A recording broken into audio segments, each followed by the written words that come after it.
Kalimat yang saya bacakan, perhatikan kalimatnya. Apabila kita katakan kepada orang kafir dan kepada orang munafik, jangan kalian berbuat kerusakan, mereka pasti menjawab, enggak, yang kami buat baik kok. Benar atau salah? Apa? Membicarakan tentang sifat manusia yang munafik mudah kalian tandakan. Ingatlah, orang munafik itu tidak mau dikritik. Jikalau dia salah, dia akan mengatakan kesalahannya adalah kebaikan. Inilah orang munafik.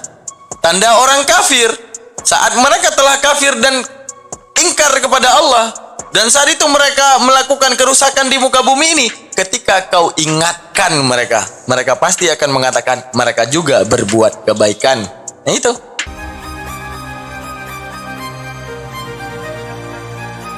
SWT pernah ada selamanya. Selama pikiranmu ada, maka Tuhan pasti ada. Kalau pikiranmu tak ada, maka Tuhan tak akan ada. Dan pembuktian Tuhan pun bukan karena dikatakan pernah ada. Akan tapi setiap manusia saat mendapati dia punya kelahiran dan saat dia mendapati punya kematian, dia akan menanyakan siapa penentu waktu lahir dan siapa penentu waktu mati. Maka dari situlah manusia berpaham Tuhan tanpa harus membaca apapun, tanpa harus meneliti apapun. Buktinya, doi hilang bersama matinya Muhammad. Enggak, diingatan setiap manusia, manusia masih berpikir Tuhan. Abaikan dulu setiap tulisan yang datang ke hidup antum. Coba kamu berpikir, andaikan satu kitab suci pun di dunia ini tidak pernah ada, namun untuk menjawab penentuan yang terjadi di dunia ini, pasti akalmu akan berpikir pasti ada yang menentukan dan itu pasti Tuhan. Tanpa dia harus menjadi sosok sejarah, tanpa dia harus menjadi sosok legenda, pasti kamu akan paham pasti Tuhan itu ada. Bukan karena dicatatkan dia pernah jadi Tuhan. Oke. Kapan Allah pernah ada? Sama seperti kamu menanyakan kapan Tuhan pernah ada. Ini hal yang sangat aneh dan lucu. Kenapa saya bilang ini menjadi hal yang sangat aneh dan lucu? Berbicara tentang kapan ada Tuhan, ya semenjak semuanya ada. Semenjak semuanya ada. Terserah bagaimanapun dinamakan. Yang paling penting untuk mencari Tuhan itu, tentukan kelayakan apa untuk menentukan dia Tuhan atau tidak. Kelayakan dibalik definisi yang akan kita bangun terhadap Tuhan. Nggak ada bukti pendukung. Selama kamu punya akal, kamu akan mendapati definisi daripada Tuhan. Kangkung itu dipercaya sebagai tumbuhan bukan karena ada pencatat, akan tetapi eksperiensi saat kamu berhasil membedakan antara kangkung dan lainnya, baru kemudian kamu bisa menamakan itu kangkung dan yang lainnya bukan kangkung. Karena apa? Definisi yang kamu bangun di otak kamu, baru kemudian kamu bisa menentukan itu Tuhan atau tidak. Bukan daripada setiap tulisan. Kangkung dipercaya sebagai sayur bukan karena ada yang menuliskan kangkung itu sayur, agar tapi detik kamu punya diferensiasi di dalam akalmu, di situ kemudian kamu akan tahu dan membedakan ini kangkung atau bukan gitu. Nggak ada kelayakan sama sekali Allah SWT Tuhan. Kelayakan yang pertama, yang namanya Tuhan pasti maha awal, maka Allah tidak bisa dilahirkan. Kelayakan yang kedua, Tuhan itu maha kekal, maka Tuhan tidak boleh dimatikan. Lalu apabila kita dapati Tuhan yang dilahirkan, itulah kelayakan yang harus ditolak dari sebuah ketuhanan. Lalu kemudian jikalau Tuhan yang diyakini maha kekal pernah mendapati kematian, maka itulah tidak cocok dan tidak layak disebut Tuhan. Selesai ya? Maka pusatkanlah pikiran, kebenaran bukan dari catatan, kebenaran bagaimana kamu berpikir, gitu. Sejak kapan Allah Subhanahu wa taala itu maha awal? Sejak kamu mulai berpikir. Sejak kamu ada di muka bumi ini, kamu akan meyakini bahwa Tuhan itu pasti maha awal. Udah. Yang tidak maha awal itu yang saat kamu melihat dan kamu meyakini dia punya kelahiran. Detik dia punya kelahiran, apa yang batal dengan kata lahir? Yang batal dengan kata lahir adalah kata awal. Yang namanya mengawali itu tidak pernah. Yang namanya menjadi pusat ataupun sebab daripada segala keawalan, pasti otakmu akan menangkap dia tidak akan pernah bisa diawali. Sama seperti kamu menangkap benda yang di kiri, maka kamu pasti tahu itu bukan kanan. Lalu pada satu waktu kamu akan mengatakan, ya dia bisa kiri dan kanan. Tidak bisa. Pada satu waktu jikalau tata letaknya adalah kiri, maka bukanlah kanan. Maka saat satu waktu tata letaknya kanan, maka bukanlah kiri. Sama seperti Tuhan. Kalau kamu yakini Tuhan itu kuat, tolak segala definisi Tuhan itu lemah. Kalau kamu yakini Tuhan itu maha awal, tolak segala definisi Tuhan itu dilahirkan. kalau kamu yakin Tuhan itu kekal, maka tolak semua definisi Tuhan itu mati. Itulah cara yang layak manusia untuk berpikir. Kelas imani saja. Iya. Kalau kita udah jelasin dan mereka tantrum, iyain aja. Iya. Oke. Senang ya, aman ya. Karena capek kalau udah kita terangkan juga nggak mau dipikirin. Nah, ini satu hal yang susah ya guys ya. Gitu. Oke, kita ngaji dulu. Oke, tadi malam kita doa dulu ya. Hampir lupa doa. Auzubillahi minasyaitonir ala sayyidina Muhammad wa ala ali sayyidina Muhammad wa barik wa sallim. Allahumma arzuqna ya Rabbi fahman nabiyina wa hifdal mursalina wa ilhamil malaikatil muqarrabina fil afiyati ya arhamar rahimin. Rabbi zidni ilman warzuqni fahman wa amalan salihah. Rabbi syrah li sadri wa yassir li amri wahlul 'uqdatam min lisani yafqahu qawli. La haula wala quwata illa billahil aliyyil azim. Allahumma lakal hamdu wa minkal farju wa ilaikal mustaqa wa bika musta'an. La haula wala quwata illa billahil aliyyil azim. Allahumma salli ala sayyidina Muhammad wa ala ali sayyidina Muhammad wa sallim. Apa ini? Aku ditelepon disuruh gabung grup. Oke, teman-teman sekalian. Malam kemarin kita udah masuk kepada Al-Baqarah ayat berapa? Ayat 11 ya? Bunyi apa itu? Di mana bunyinya? Nah, malam kemarin udah sampai mana? Al-Baqarah ayat 11. Nah, teman-teman sekalian, kita udah masuk di dalam Al-Baqarah ayat 11. Nah, kita udah bahas. Nah, iza ini adalah merupakan kalimat syarat. Astagfirullah. Oke, teman-teman, malam kemarin kita udah masuk di Al-Baqarah ayat 11. Dan juga kita sudah menjelaskan bagaimana kemudian konsekuensi daripada Al-Baqarah ayat 11 secara gramatikal. Nah, secara gramatikal teman-teman, kita kan udah mendapati bahwa di sini ada kata iza. Nah, di mana iza ini menjadi dinamakan dengan kata-kata penentu kepada sebuah syarat. Nah, kata-kata syarat ini maksudnya apa? Kalimat yang menjadi awal daripada sebuah pengikat. Pengikat apa bang? Pengikat dua kalimat yang saling berhubungan. Pengikat dua kalimat yang saling berhubungan. Menunjukkan apa? Di dalam bahasa kita itu disebut jika. Dalam bahasa Inggris disebut if. Nah, artinya kalimat itu ada kalimat mutlak. Apa kalimat mutlak? Ataupun sifatnya info tanpa harus terikat apabila tidak ada kalimat yang mengikuti kalimat syarat. Maksudnya gimana? Info itu bisa dipahami dengan disampaikan, rumah itu kebakar. Cukup. Dengan satu kalimat sudah menjadi info yang akurat. Apa info yang akurat? Ya udah, ada info bahwa rumah itu sedang kebakaran. Yang kedua, ada kalimat yang namanya kalimat syarat. Di mana esensi daripada kalimat syarat itu adalah kalimat yang saling mengikat dan pasti kejadian. Misalnya, saya bilang, apabila saya mencukur rambut, saya pasti botak. Nah, artinya kalau kalimat pertama diberlakukan, kalimat kedua pasti terjadi. Dan kemungkinan terjadi kalimat kedua karena ada kalimat pertama. Itu dinamakan dengan kalimat syarat. Apa itu kalimat syarat? Kalimat yang saling mengikat. Dan kalimat syarat tidak boleh berdiri sendiri. Arti berdiri sendiri, saya ngomong, apabila aku mati. Udah, nggak ada lanjutan. Nah, kalau saya ngomong, apabila aku mati, teman-teman. Kalau aku bilang ya, teman-teman. Apabila aku mati, udah sampai situ. Kira-kira itu menjadi info nggak? Tetap tidak akan pernah menjadi info. Kenapa tidak menjadi info? Kalimatnya putus. Belum ada kalimat yang mengikat kalimat pertama. Nah, itu fungsi kalau disebutkan dengan kata apabila. Dan syarat kata apabila, syarat kata-kata syarat, itu saling mengikat dan kejadiannya wajib berlaku dua-duanya. Saya bilang, apabila saya mencukur, saya botak. Nah, ini nggak bisa botak aja tanpa cukur, ataupun cukur aja tanpa botak. Paham ya? Nah, ini yang dinamakan dengan syarat muqayyad. Seperti saya bilang, apabila matahari keluar, maka keringlah pakaian. Maka keringlah pakaian karena matahari keluar. Nah, di mana dua-duanya itu saling mengikat. Nah, kata-kata apabila ataupun kalimat syarat ini, nah kalimat syarat ya, dalam kalimat syarat nanti kita akan dapati, kita dapati kalimat syarat. Kalimat syarat ini ada dua. Ada yang nafi wuku, ada yang wuku, imkan wuku. Nah, itu maksudnya apa? Kata-kata apabila itu dia punya konsekuensi dua makna. Apa konsekuensi dua makna? Ada kata apabila, teman-teman. Kalau kita sebutkan bisa mungkin terjadi.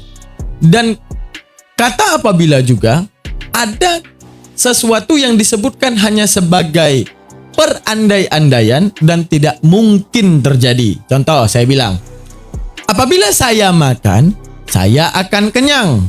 Nah, menurut saudara-saudara, apakah itu akan terjadi? Nafi dani itu beda lagi. Arti nafi tidak ya. Nah, kalau nafi wuku tidak kejadian. Kalau imkan wuku mungkin kejadian. Coba diperhatikan di sini perbedaannya secara kalimat dulu. Nafi wuku bercerita apa? Sesuatu yang nggak mungkin akan kejadian. Oke. Yang kedua, ada imkan wuku. Mungkin bisa terjadi. Nah, oke.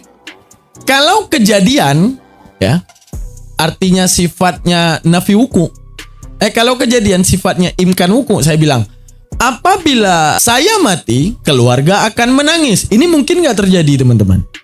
Kira-kira gimana? Ini mungkin nggak terjadi? Mungkin. Saya mati, berkemungkinan ada keluarga yang menangis. Tapi kalau saya bilang, apabila masa muda saya kembali, saya pasti akan belajar sungguh-sungguh. Mungkin. Apabila saya kembali ke masa kecil saya pasti akan beli mainan banyak-banyak. Nah, gitu misalnya. Mungkin terjadi? Tidak. Nah, disinilah menjelaskan dua kalimat syarat. Syarat yang mungkin bisa terjadi dan syarat yang tidak mungkin terjadi. Oke, sekarang kita membahasnya di dalam ayat tersebut. Kira-kira di ayat ini menceritakan imkan wuku atau ghaira wuku. Oke, dikatakan oleh Allah, kapanpun kita katakan kepada mereka itu. Nah, mereka itu ini siapa, Bang? Mereka itu dua golongan, yaitu golongan munafikun dan golongan kafirun. Nah, apabila kita mengatakan kepada orang munafik itu gimana, Bang? Seperti yang diceritakan di belakang. Munafik itu apa? Wa minan nasi may yaqulu amanna billah wa bil yaumil akhir wa ma hum bimu'minin. Apa itu? Mereka yang mengatakan dirinya beriman kepada Allah, beriman kepada Rasulullah, beriman kepada Nabi Muhammad. Allah cap kepada mereka apa? Mereka bukanlah orang yang beriman. Artinya syarat iman itu bukan hanya perkataan. Mengatakan percaya Rasulullah, mengatakan percaya Nabi Muhammad, percaya Allah, percaya hari kiamat, percaya malaikat, dan percaya semuanya. Akan tetapi perlakuan yang mereka lakukan, mereka bilang percaya Allah, tapi mereka khianati bahwa Allah itu yang mengatur hidup mereka. Mereka mengatakan percaya Rasulullah, tapi mereka mengabaikan segala dalil-dalil yang diwartakan oleh Rasulullah. Mereka percaya terhadap malaikat, tapi mereka tidak takut terhadap malaikat pencabut nyawa, seakan-akan hidup selamanya dan mereka kufur di dalam bumi ini. Mereka percaya terhadap neraka, mereka percaya terhadap neraka dan segala yang gaib, tapi mereka hidup tidak pernah mengingat Tuhan, mengingat penyesalan dirinya, hingga seakan-akan mereka itu bisa hidup selamanya dan neraka itu tidak pernah ada. Apa yang Allah katakan kepada mereka? Wah, itu bukanlah orang yang beriman, sekalipun di mulutnya Allah, sekalipun di mulutnya Rasulullah, sekalipun di mulutnya itu mereka mengatakan mereka itu adalah orang Muslim. Nah, itu. Lalu kemudian dikatakan di ayat selanjutnya, wa idza qila. Nah, kepada orang munafik ini dan kepada orang kafir ini potensinya dua. Apa potensinya dua? Apabila di dalam ayat 11 kalimat syarat dipaparkan dengan kalimat syarat. Bagaimana kalimat syarat tadi? Kalimat yang saling mengikat. Kalau yang pertama disebutkan, yang kedua wajib terjadi. Kalau yang kedua terjadi, yang pertama itu wajib ada. Itu kalimat pengikat. Sampai di sini paham? Sampai di sini paham arti kalimat syarat? Baru kita masuk ke penjelasan ayatnya. Gimana? Paham? Paham insya Allah. Alhamdulillah. Mafhum. Mak. Ada Bang Jip. Mafhum ya. Alhamdulillah. Ini kalimat syarat. Nah, tadi kita udah bahas ya. Dua kalimat syarat. Ada nafi wuku, ada imkan wuku. Nah, di mana? Karena ada Bang Jip, aku jelasin lagi. Imkan wuku, syarat kalimat syarat apabila dikatakan mungkin terjadi. Ada nafi wuku, kalimat yang bila diucapkan tidak terjadi tapi hanya perandaian saja. Contoh, apabila saya makan saya akan kenyang. Nah, ini mungkin terjadi. Udah. Ada yang kedua, apabila saya kembali ke masa kecil, maka saya akan membeli banyak mainan. Nah, ini menunjukkan apa? Nafi wuku, kejadiannya tidak akan terjadi tapi hanya perandai-andaian saja. Jadi tujuannya apa Bang Daman? Kita pelajari ini. Kita tahu, agar kita tahu di Al-Quran, kadang ada yang sifatnya nafi wuku. Apa yang nafi wuku? Allah hanya memberikan perumpamaan, jangan sampai diseriusin. Paham nggak maksudnya? Ini perumpamaan yang nggak mungkin terjadi. Lalu tiba-tiba ada orang polemikus yang membawa ayat ini seakan-akan terjadi. Detik kita paham itu nafi wuku, kita akan paham. Lah Allah cuma ngasih perandaian. Dan ini nggak mungkin terjadi. Saat mereka bilang, lah Allahmu aneh. Kok yang kayak gini? Allahmu bilang apabila bla bla bla bla bla maka kayak gini. Wah Allahmu bohong. Lah jelas-jelas kalimat itu berbicara tentang nafi wuku. Apa? Berbicara tentang perandaian yang gak mungkin terjadi. Gitu. Kayak kita berandai gini kan, sering untuk menyampaikan nasihat biasanya. Biasanya dalam kehidupan sehari-hari, kita menggunakan nafi wuku itu untuk menyampaikan nasihat. Izin nyimak taksiat. Kita menyampaikan nasihat misalnya gini. Andaikan Indonesia ini bisa berbicara. Saat Indonesia ini berbicara, pasti dia tidak pernah membeda-bedakan setiap suku yang ada di dalamnya. Dimana kita melihat di antara oknum yang mengaku dirinya Sunda misalnya, dan oknum yang mengatakan dirinya Batak misalnya. Mereka mengagungkan kesukuan. Tapi coba bayangkan, jika Batak itu jadi manusia, dan Sunda itu jadi manusia, dan Jawa itu jadi manusia, pasti mereka akan duduk dan saling ngopi dan bangga karena mereka bisa tinggal di Indonesia. Lalu kenapa kita ribut di antara kesukuan? Sedangkan kalau kita melihat kesukuan itu menciptakan kedamaian. Nah kan gitu biasanya. Dalam hal nasihat. Tujuannya apa? Perandaian. Akan tetapi biasanya perandaian ini dipakai dalam syair, ataupun puisi, ataupun apapun. Tujuannya apa? Untuk mendekatkan pola pikir ke arah yang lebih kritis. Gitu. Paham gak? Makanya kita bilang dengan kalimat perandaian sekalipun tidak terjadi. Begitu juga pentingnya kita pelajari ini di Al-Quran agar kita bisa membedakan. Ini maksudnya apa? Oh ini nafi wuku bang. Oh berarti Allah lagi sampaikan satu nasihat melalui sebuah perumpamaan yang gak mungkin terjadi tapi menyimpan nasihat yang besar. Menunjukkan apa? Jangan fokus ke ayatnya, suling ayatnya, fokus dari maksud ayatnya. Jikalau itu sifatnya nafi wuku. Tapi kalau sifatnya imkan wuku, sesuatu yang kejadian, lihat ayatnya, pelajari ayatnya, maka ikuti dan amalkan seperti ayatnya. Bang Jibril baru saja bersedekah 25.000. Yang nonton jangan lupa Isya. Tuh, jangan nonton, jangan lupa Isya. Jazakallah Bang Jib. Tuh, orang ini Div Nongki udah pada ngajak nongkrong, tapi aku udah mulai pengajian, dah nggak bisa, ntar lagi. Oke, teman-teman, jangan lupa sholat Isya, itu amanah dari Bang Jib ya. Oke. Terus selanjutnya teman-teman, itu ya udah paham ya tujuan utama pelajari nafi wuku sama imkan wuku. Nah itu ada bedanya teman-teman. Nanti kalimat iza yang tadi kita lihat ya, iza itu pakainya kepada imkan wuku. Apa imkan wuku? Pasti kejadian. Yang kedua, ada pakainya kepada nafi wuku, seperti contoh lau. Jikalau, dalam Al-Quran ada kata lau. Nah kata lau, nah ini sifatnya nafi wuku, perumpamaan keseandaian yang nggak mungkin terjadi tapi hanya sebuah filosofi, sebuah nasihat gitu. Dalam Al-Quran contohnya gimana? Contohnya dalam hadis. Ingat nggak? Dalam hadis yang dibawakan Oten ya, yang sering difitnah, gini perkataannya. Jikalau manusia ini tidak berbuat dosa, ingat nggak? Pakai kata lau itu. Jikalau seluruh manusia di dunia ini tidak berbuat dosa, kata Allah, maka aku akan menciptakan manusia yang lainnya dan pasti akan berbuat dosa. Paham maksud ayatnya? Mungkin manusia nggak berbuat dosa? Enggak, pasti berbuat dosa. Lalu Allah berandai kepada sesuatu yang nggak mungkin terjadi. Tujuannya memberi nasihat. Kalian sadar diri. kalian itu pasti lakuin dosa.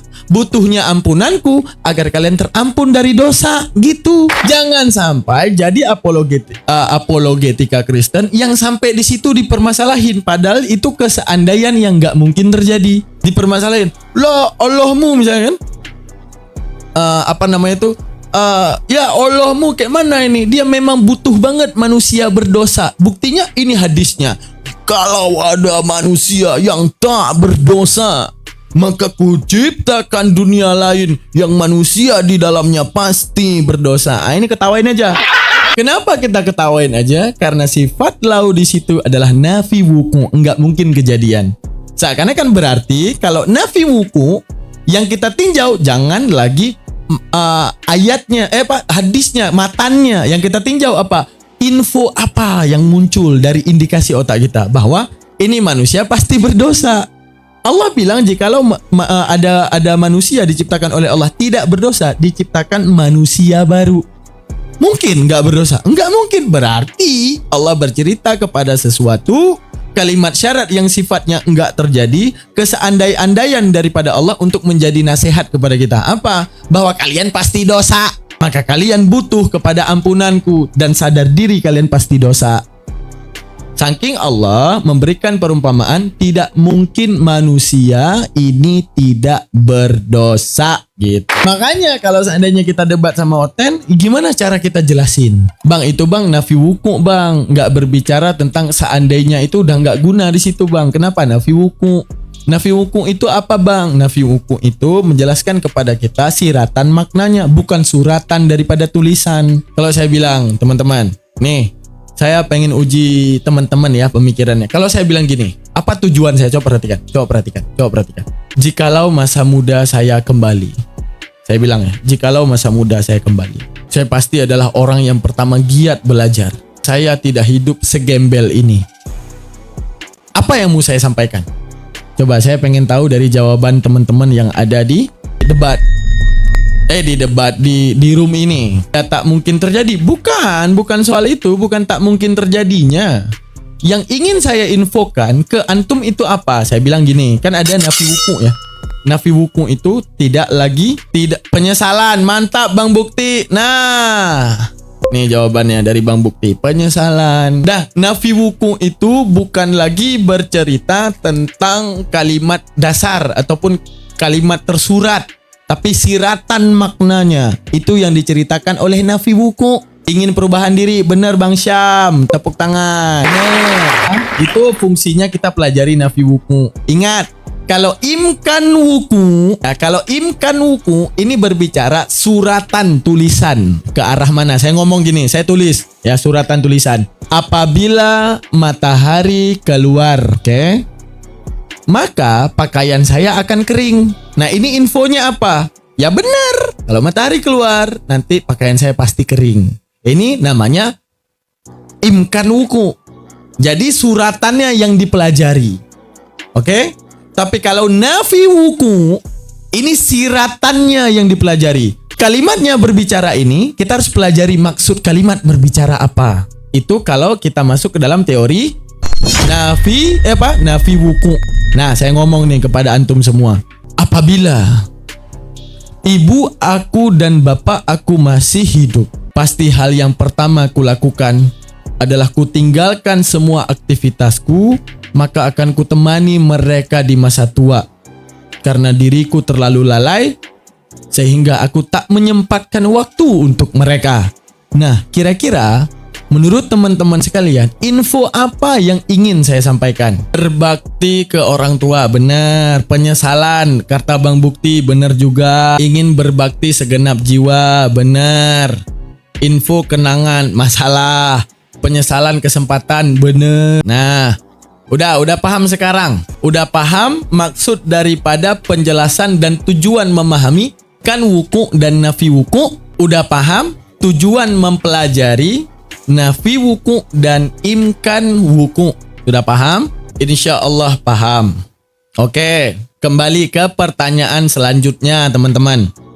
Oke, jikalau kalimatnya berbicara imkan wuku, maka apa yang harus kita pelajari? Istiarah. Apaan istiarah? Kalau kalimat tersebut berbicara imkan wuku, apa yang harus imkan wuku, apa yang harus kita pelajari? Apa yang harus kita pelajari? Penyebab mungkin salah, tadi baru aja kita bilang. Apa yang harus kita pelajari? Apa yang harus dipelajari? Tadi udah saya bilang. Oke, catat ya. Apabila kalimat tersebut berbicara imkan wuku. Apa imkan wuku? Suratan, benar Bang Bukti. Imkan wuku mungkin terjadi.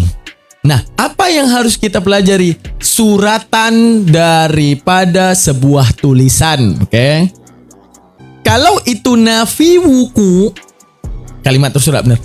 Kalau itu nafi wuku, artinya perandai-andaian yang tidak mungkin terjadi, yang harus dipelajari siratannya. Bisa dipahami ya? Kalau imkan wuku suratannya. Kalau nafi wuku siratannya yang dipelajari. Paham ya? Paham, alhamdulillah. Nah, kita masuk lagi, oke? Nah, perhatikan kalimat di sini. Apa yang dikatakan? Apabila dikatakan bagi mereka itu orang munafik dan orang yang kafir, jangan engkau berbuat fasid kerusakan di dalam bumi. Mereka berkata, hanya saja kami sedang melakukan kebaikan. Nah, ini kira-kira imkan wuku, nafi wuku, teman-teman. Ini kira-kira imkan wuku, nafi wuku. Apa itu imkan wuku, Bang Daman? Mungkin terjadi ataupun tidak terjadi. Ini saya bilang, saya sederhanakan. Apabila kita mengatakan kepada orang kafir dan orang yang munafik, "Oi, jangan kalian berbuat kerusakan di muka bumi ini." Pasti mereka akan menjawab, "Enggak, orang yang kami lakukan ini kebaikan." Menurut teman-teman sekalian, ini kalimat yang bersifat imkan wuku, nafi wuku. Silakan. Sesuatu yang tidak mungkin. Salah. Nafi wuku berarti nggak terjadi. Nafi wuku.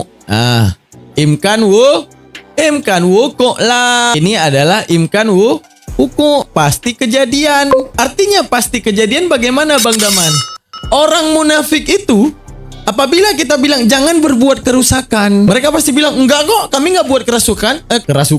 Kami nggak berbuat kerusakan. Orang yang kami buat ini baik. Mungkin kejadian nggak apabila kita katakan di zaman kita kepada orang munafik?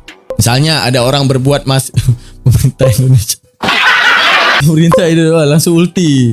Jangan guys, nanti lewat bakso. Tiba-tiba lewat ke tempat saya bakso. Nggak tahu lari saya kemana, bakso. Mampus saya nanti ada yang datang bakso. Nah, ini biar enak nih. Ya, udah paham. Nah, kalau kita berbicara wahai manusia, engkau katakan mengimani Allah, benar? Saat engkau mengimani Allah, engkau tahu bahwa Allah itu menciptakan manusia selainmu. Iya.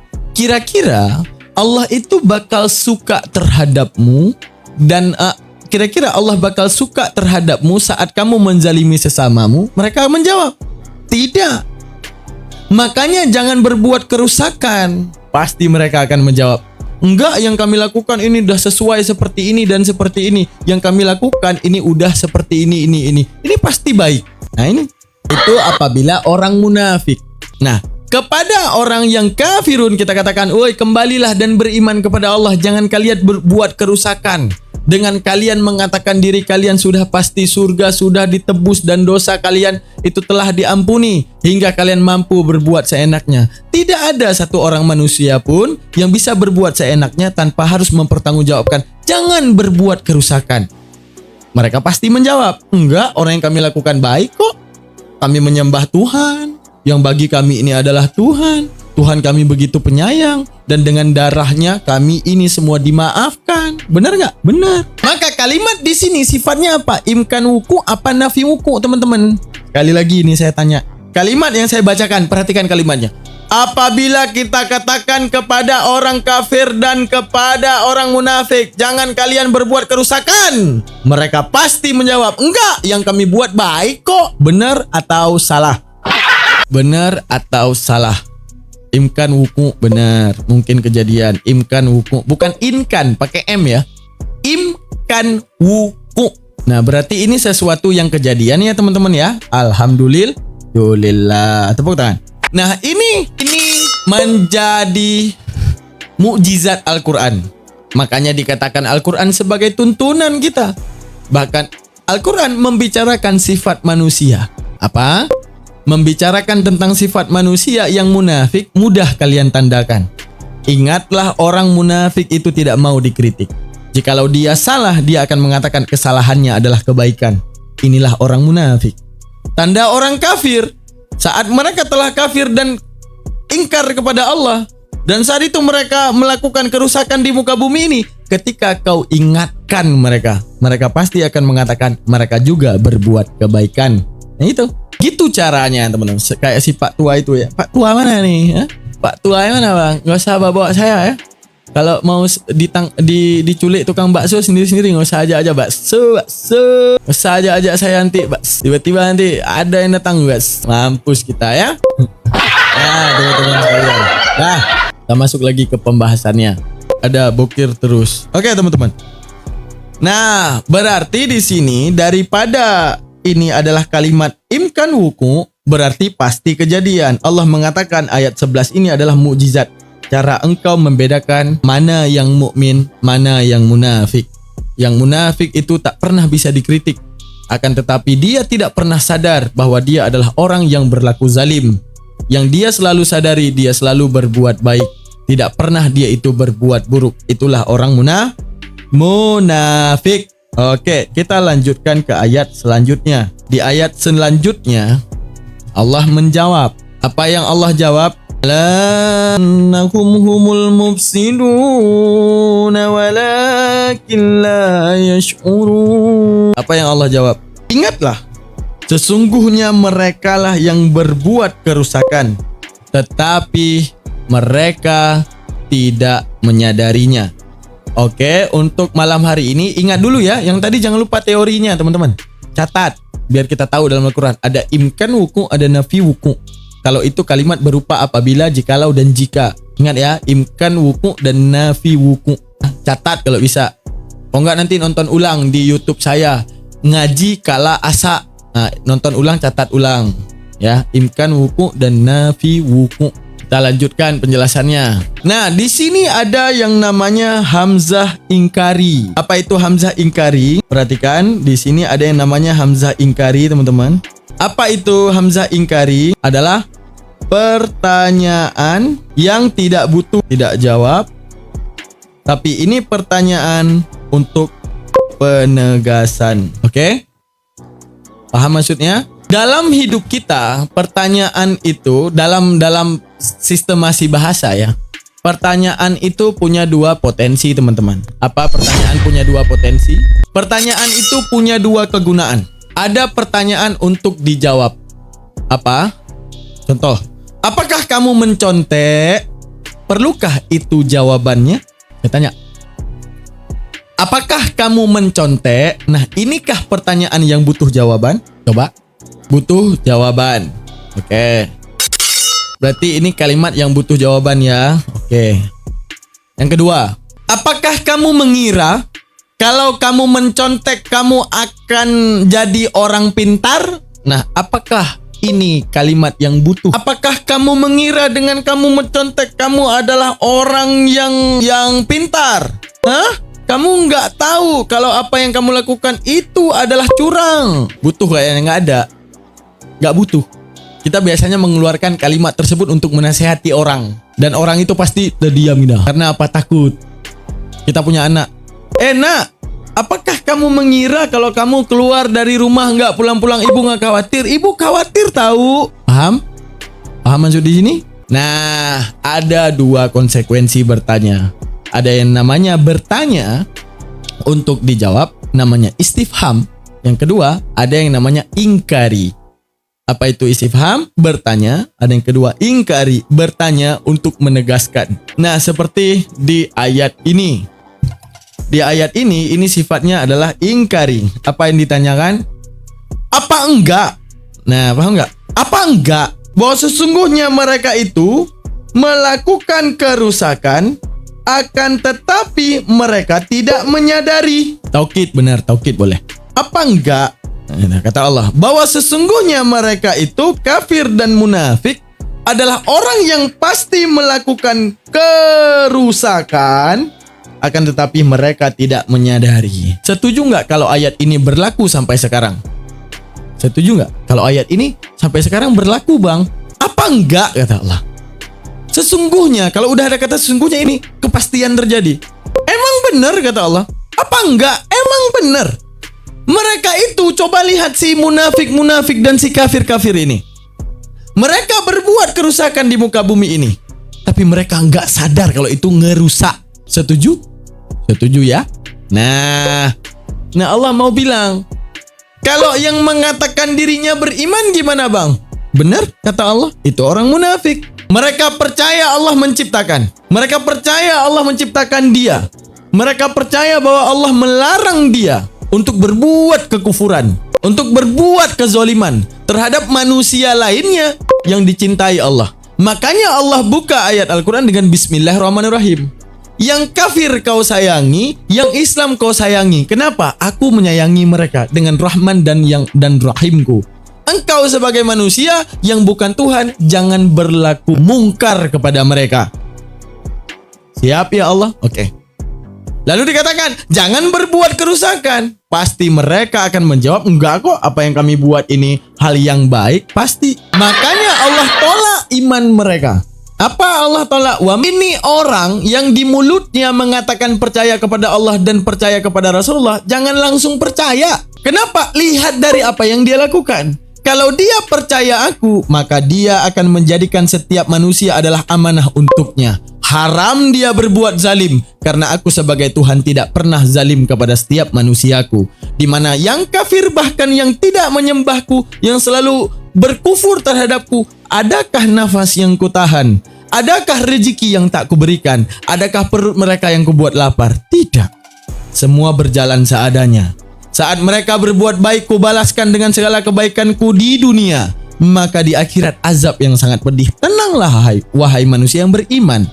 Maka setiap kebaikan kalian aku simpan ke alam yang kekal, untuk menjadi sesuatu pencapaian yang luar biasa karena adanya kekekalan. Sedangkan apa yang mereka kejar adalah sesuatu yang fana. Apa itu sesuatu yang fana? Mereka mendirikan gedung-gedung yang besar. Mereka mengumpulkan harta-harta mereka yang banyak. Tapi sadarlah detik mereka mati. Di situ mereka akan terkejut karena apa yang mereka lakukan ternyata tidak berguna. Karena disadarkan ternyata mereka bisa mati juga.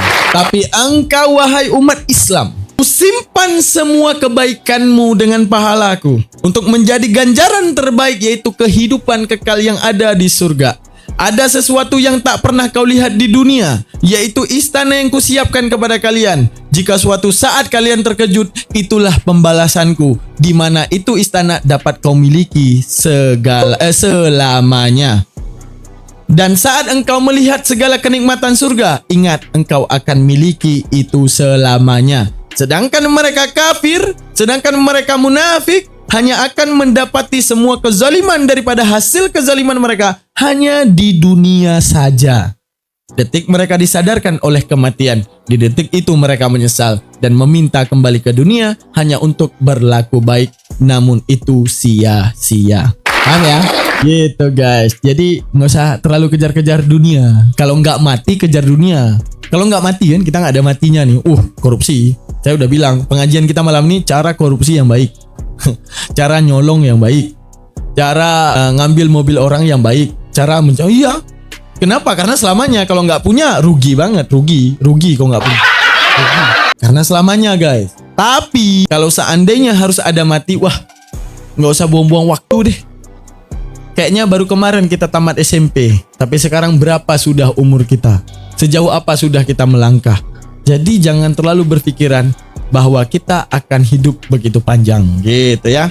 Nah, di ayat tersebut yang tadi dikatakan, Allah menjelaskan, mereka adalah orang-orang saat kemudian dikatakan kepada mereka tentang bahwa mereka itu adalah orang yang melakukan keburukan, namun la yash'urun. Tapi mereka tidak akan pernah sadar. Ingat, kemarin ada ma. Kata tidak kemarin ada ma kan? Nah, oke, ma kemarin kita bahas. Ma itu adalah nafi donni. Nah, ini ma nafi donni. Oke? Nah, coba lihat di sini. La. Berarti kalau lah apa? Nafi dhanni apa kemarin? Coba saya pengen tahu. Ada yang masih ingat? Kemarin menjelaskan nafi dhanni. Apa itu nafi dhanni? Silakan dijawab. Apa itu nafi dhanni? Assalamualaikum, waalaikumsalam warahmatullahi taala wabarakatuh. Silakan. Umpama salah, kemarin aku alfa, kemarin nggak ada ngaji, nggak tahu bang. Oke.